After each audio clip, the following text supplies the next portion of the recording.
کا ایمان ہے۔ جب تک صحیح عقیدہ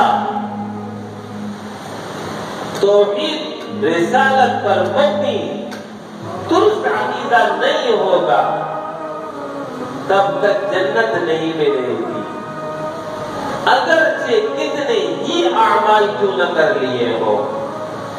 قرآن نے واضح طور پر بتا دیا ہے کہ کوئی ایسا شخص جو عقیدے کی بغیر، ایمان کے بغیر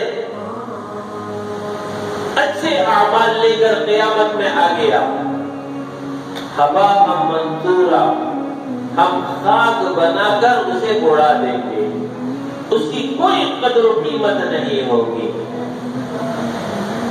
تو اول چیز ہے صحیح ایمان،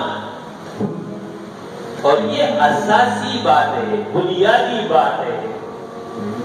یہ ہوگا، باقی چیزیں پھر قابل قبول ہوگی۔ یہی نہیں ہے وہ کچھ بھی قبول نہیں ہے۔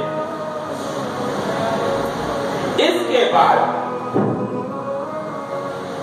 اسباب دخول جنت میں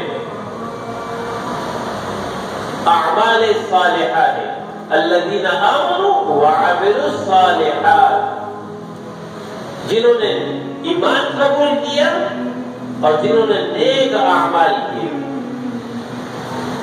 عمل صالح تین چیزوں پر مبنی ہے، قرآن اور حدیث سے ثابت ہو، اللہ کی رضا کے لیے ہو، پیغمبر کے طریقے کے مطابق ہو، تب کہیں جا کر کے وہ عمل صالح بنے گا، تب اس کی کوئی قدر و قیمت ہوگی۔ پھر اعمال صالحہ میں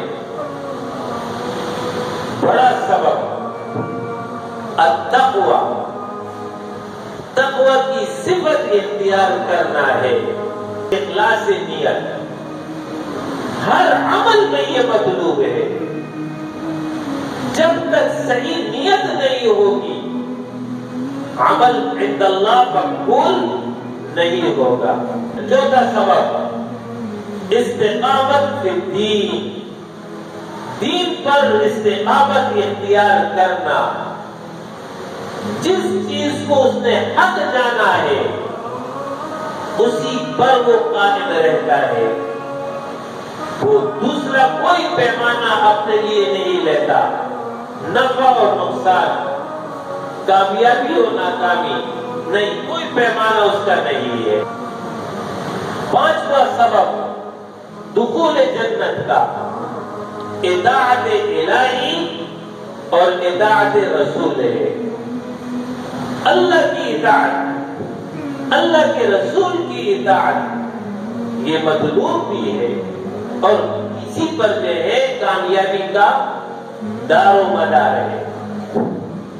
لہذا جہاں اللہ کا حکم آ جائے، جہاں پیغمبر کا حکم آ جائے، وہاں پر پھر کسی اور کے حکم کو تسلیم نہیں کیا جائے گا، نہ کسی بادشاہ کا، نہ کسی ریاست کا، نہ کسی قوم اور برادری کا۔